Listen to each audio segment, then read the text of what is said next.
जय Shri Krishna friends, welcome to Harimukund. आइए आज श्रीमद् भागवत पुराण के 10वें स्कंद का 46वां अध्याय शुरू करते हैं। इसमें उद्धव जी की व्रज यात्रा की कथा बताई गई है। श्री सुखदेव जी कहते हैं, उद्धव जी वृषणी वंशियों में एक प्रधान पुरुष थे। वे साक्षात बृहस्पति जी के शिष्य और परम बुद्धिमान थे। उनकी महिमा के संबंध में इससे बढ़कर और कौन सी बात कही जा सकती है कि वे भगवान श्री कृष्ण के प्यारे सखा तथा मंत्री भी थे। एक दिन शरणागतों के सारे दुख हर लेने वाले भगवान श्री कृष्ण ने अपने प्रिय भक्त और एकांत प्रेमी उद्धव जी का हाथ अपने हाथ में लेकर कहा, सौम्य स्वभाव उद्धव, तुम व्रज में जाओ। वहाँ मेरे माता पिता नंद बाबा और यशोदा मैया हैं, उन्हें आनंदित करो।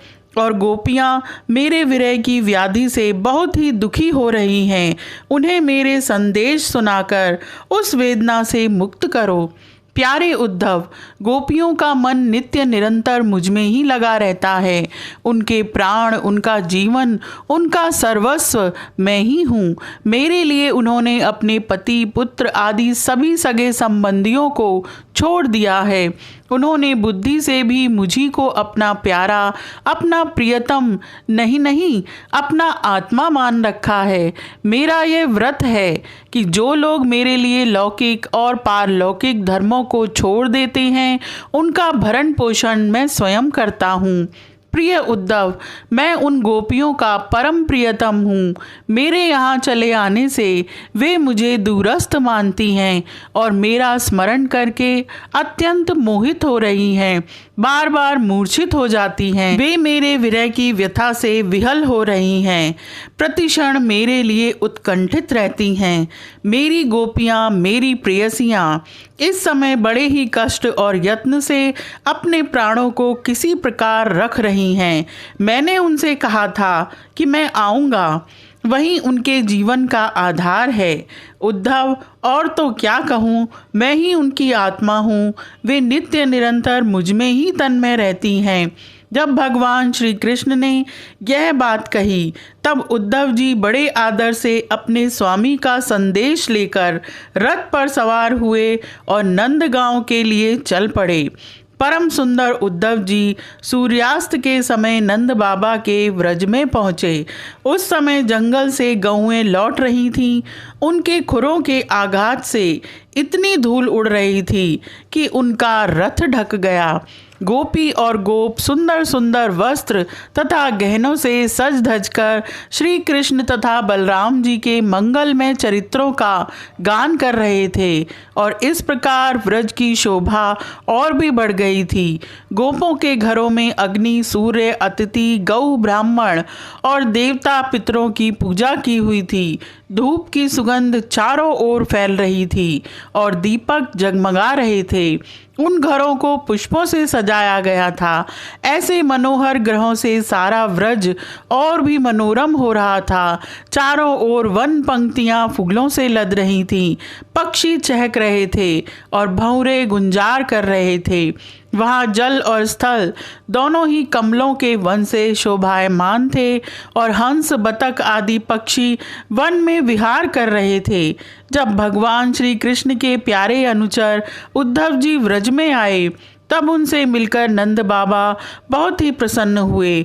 उन्होंने उद्धव जी को गले लगाकर उनका वैसे ही सम्मान किया मानो स्वयं भगवान श्री कृष्ण आ गए हों।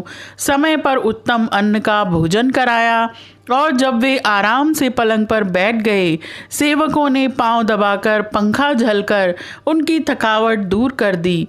तब नंद बाबा ने उनसे पूछा, परम भाग्यवान उद्धव जी, अब हमारे सखा वसुदेव जी जेल से छूट गए। उनके आत्मीय स्वजन तथा पुत्र आदि उनके साथ हैं। इस समय वे सब कुशलता से तो हैं ना? यह बड़े सौभाग्य की बात है कि अपने पापों के फलस्वरूप पापी कंस अपने अनुयायियों के साथ मारा गया, क्योंकि स्वभाव से ही धार्मिक परम साधु यदुवंशियों से वह सदा द्वेष करता था। अच्छा उद्धव जी, श्री कृष्ण कभी हम लोगों की भी याद करते हैं? यह उनकी माँ है, स्वजन संबंधी हैं, सखा हैं, गोप हैं, उन्हीं को अपना स्वामी और सर्वस्व मानने वाला यह व्रज है, उन्हीं की गौएं वृंदावन और यह गिरिराज है। क्या वे कभी इनका स्मरण करते हैं? आप यह तो बतलाइए कि हमारे गोविंद अपने प्रिय बांधवों को देखने के लिए एक बार भी यहाँ आएंगे क्या? यदि वे यहाँ आ जाते तो हम उनकी वह सुघड़ नासिका, उनका मधुर हास्य और मनोहर चितवन से युक्त मुख कमल देख तो लेते। श्री कृष्ण का हृदय उदार है, उनकी शक्ति अनंत है। उन्होंने दावानल से, आंधी पानी से, वृषासुर और अजगर आदि अनेकों मृत्यु के निमित्तों से, जिन्हें टालने का कोई उपाय न था, एक बार नहीं अनेक बार हमारी रक्षा की है। हम श्री कृष्ण के विचित्र चरित्र, उनकी विलासपूर्ण तिरछी चितवन, उन्मुक्त हास्य, मधुर भाषण आदि का स्मरण करते रहते हैं और उसमें इतने तन्मय रहते हैं कि अब हमसे कोई कामकाज नहीं हो पाता। जब हम देखते हैं कि यह वही नदी है जिसमें श्री कृष्ण जल क्रीड़ा करते थे, यह वही गिरिराज है जिसे उन्होंने अपने एक हाथ पर उठा लिया था, ये वे ही वन के प्रदेश हैं जहाँ श्री कृष्ण गौएं चराते हुए बांसुरी बजाते थे, और ये वे ही स्थान हैं जहाँ वे अपने सखाओं के साथ अनेकों प्रकार के खेल खेलते थे। और साथ ही यह भी देखते हैं कि वहाँ उनके चरण चिन्ह अभी मिटे नहीं हैं। तब उन्हें देखकर हमारा मन श्री कृष्ण में हो जाता है। इसमें संदेह नहीं कि मैं श्री कृष्ण और बलराम को देव शिरोमणि मानता हूँ, और यह भी मानता हूँ कि वे देवताओं का कोई बहुत बड़ा प्रयोजन सिद्ध करने के लिए यहाँ आए हुए हैं। स्वयं भगवान गर्गाचार्य जी ने मुझसे ऐसा ही कहा था। जैसे सिंह बिना किसी परिश्रम के पशुओं को मार डालता है, वैसे ही उन्होंने खेल खेल में ही 10,000 हाथियों का बल रखने वाले कंस, उसके दोनों अजय पहलवान और महान बलशाली गजराज कुवलिया पीड़ को मार डाला। उन्होंने 3 ताल लंबे और अत्यंत दृढ़ धनुष को वैसे ही तोड़ डाला जैसे कोई हाथी किसी छड़ी को तोड़ डाले। हमारे प्यारे श्री कृष्ण ने एक हाथ से 7 दिनों तक गिरिराज को उठाए रखा था। यही सबके देखते देखते खेल खेल में उन्होंने प्रलंब, धेनु, करिष्ठ, तृणावर्त और बक आदि उन बड़े बड़े दैत्यों को मार डाला जिन्होंने समस्त देवता और असुरों पर विजय प्राप्त कर ली थी।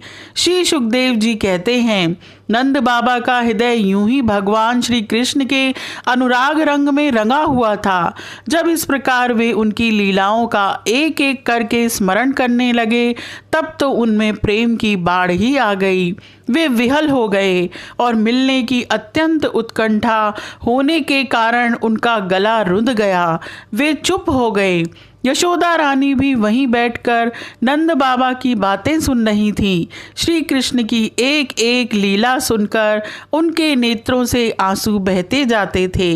उद्धव जी, नंद बाबा और यशोदा रानी के हृदय में श्री कृष्ण के प्रति कैसा अगाध अनुराग है, यह देखकर आनंद मग्न हो गए और उनसे कहने लगे, इसमें संदेह नहीं कि आप दोनों समस्त शरीरधारियों में अत्यंत भाग्यवान हैं, सराहना करने योग्य हैं, क्योंकि जो सारे चराचर जगत के बनाने वाले और उसे ज्ञान देने वाले नारायण हैं, उनके प्रति आपके हृदय में ऐसा वात्सल्य, स्नेह, पुत्र भाव है। बलराम और श्री कृष्ण पुराण पुरुष हैं। वे सारे संसार के उपादान कारण और निमित्त कारण भी हैं। भगवान श्री कृष्ण पुरुष हैं तो बलराम जी प्रधान। ये ही दोनों समस्त शरीरों में प्रविष्ट होकर उन्हें जीवन दान देते हैं और उनमें उनसे अत्यंत विलक्षण जो ज्ञान स्वरूप जीव है उसका नियमन करते हैं। जो जीव मृत्यु के समय अपने शुद्ध मन को एक क्षण के लिए भी उनमें लगा देता है, वह समस्त कर्म वासनाओं को धो बहाता है और शीघ्र ही सूर्य के समान तेजस्वी तथा ब्रह्ममय होकर परम गति को प्राप्त होता है। वे भगवान ही जो सबकी आत्मा और परम कारण हैं, भक्तों की अभिलाषा पूर्ण करने और पृथ्वी का भार उतारने के लिए मनुष्य का सा शरीर ग्रहण करके प्रकट हुए हैं। उनके प्रति आप दोनों का ऐसा सुदृढ़ वात्सल्य भाव है। फिर महात्माओं, आप दोनों के लिए अब कौन सा शुभ कर्म करना शेष रह जाता है। भक्त वत्सल यदुवंशी शिरोमणि भगवान श्री कृष्ण थोड़े ही दिनों में व्रज में आएंगे और आप दोनों को अपने माँ बाप को आनंदित करेंगे। जिस समय उन्होंने समस्त यदुवंशियों के द्रोही कंस को रंगभूमि में मार डाला और आपके पास आकर कहा कि मैं व्रज में आऊँगा, उस कथन को वे सत्य करेंगे। नंद बाबा और माता यशोदा जी, आप दोनों परम भाग्यशाली हैं। खेद न करें, आप श्री कृष्ण को अपने पास ही देखेंगे, क्योंकि जैसे काष्ठ में अग्नि सदा ही व्यापक रूप से रहती है, वैसे ही वे समस्त प्राणियों के हृदय में सर्वदा विराजमान रहते हैं। एक शरीर के प्रति अभिमान ना होने के कारण ना तो कोई उनका प्रिय है और ना तो अप्रिय। वे सब में और सबके प्रति समान हैं, इसलिए उनकी दृष्टि में ना तो कोई उत्तम है और ना तो कोई अधम। यहाँ तक कि विषमता का भाव रखने वाला भी उनके लिए विषम नहीं है। ना तो उनकी कोई माता है और न पिता, न पत्नी है और ना तो पुत्र आदि, न अपना है और ना तो पराया, न देह है और ना तो जन्म ही। इस लोक में उनका कोई कर्म नहीं है, फिर भी वे साधुओं के परित्राण के लिए, लीला करने के लिए देव आदि सात्विक, मत्स्य आदि तामस एवं मनुष्य आदि मिश्र योनियों में शरीर धारण करते हैं। भगवान अजन्मा हैं, उनमें प्राकृत सत्व रज आदि में से एक भी गुण नहीं है। इस प्रकार इन गुणों से अतीत होने पर भी लीला के लिए खेल खेल में वे सत्व रज और तम, इन तीनों गुणों को स्वीकार कर लेते हैं और उनके द्वारा जगत की रचना, पालन और संहार करते हैं। वास्तव में सब कुछ करने वाला चित्त ही है, परंतु उस चित्त में अहम बुद्धि हो जाने के कारण, भ्रमवश उसे आत्मा अपना मैं समझ लेने के कारण जीव अपने को कर्ता समझने लगता है। भगवान श्री कृष्ण केवल आप दोनों के ही पुत्र नहीं हैं, वे समस्त प्राणियों के आत्मा, पुत्र, पिता, माता और स्वामी भी हैं। बाबा, जो कुछ देखा या सुना जाता है वह चाहे भूत से संबंध रखता हो, वर्तमान से अथवा भविष्य से, स्थावर हो या जंगम हो, महान हो अथवा अल्प हो, ऐसी कोई वस्तु ही नहीं है जो भगवान श्री कृष्ण से पृथक हो।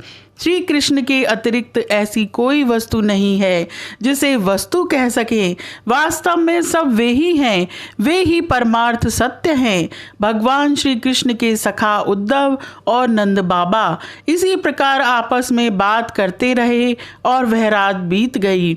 कुछ रात शेष रहने पर गोपियाँ उठीं। उस समय गोपियाँ कमल नयन भगवान श्री कृष्ण के मंगलमय चरित्रों का गान कर रही थीं। उनका वह संगीत दही मथने की ध्वनि से मिलकर और भी अद्भुत हो गया तथा स्वर्ग लोक तक जा पहुंचा, जिसकी स्वर लहरी सब ओर फैलकर दिशाओं का अमंगल मिटा देती है। जब भगवान भुवन भास्यकर का उदय हुआ, तब व्रजांगनाओं ने देखा कि नंद बाबा के दरवाजे पर एक सोने का रथ खड़ा है। वे एक दूसरे से पूछने लगीं, यह किसका रथ है? किसी गोपी ने कहा, कंस का प्रयोजन सिद्ध करने वाला अक्रूर ही तो कहीं फिर नहीं आ गया है, जो कमल नयन प्यारे श्याम सुंदर को यहाँ से मथुरा ले गया था। किसी दूसरी गोपी ने कहा, क्या अब वह हमें ले जाकर अपने मरे हुए स्वामी कंस का पिंडदान करेगा। अब यहाँ उसके आने का और क्या प्रयोजन हो सकता है। व्रजवासिनी स्त्रियां इसी प्रकार आपस में बातचीत कर रही थीं कि उसी समय नित्य कर्म से निवृत्त होकर उद्धव जी आ पहुँचे। यह अध्याय यहीं समाप्त होता है। आज के लिए इतना ही। Please like, share and subscribe my channel. Thank you.